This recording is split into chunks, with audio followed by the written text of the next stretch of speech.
storing your selection.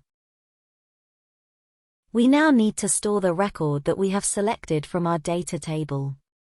Once we have stored the record, we can pass the record to an edit form that will allow you to view and edit the selected record. We have three different types of variables. Local, the stored value is used on that screen only. We declare this by using update context. Global, the stored value is used across the app. We declare this by using set. Collection, a collection of values stored within a table and used across the app. We declare this by using clear collect.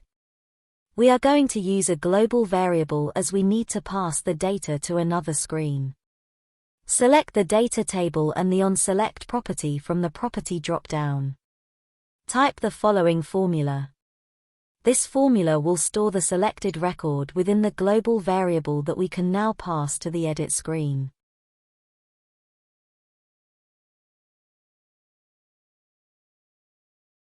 If you like this video, please like and subscribe.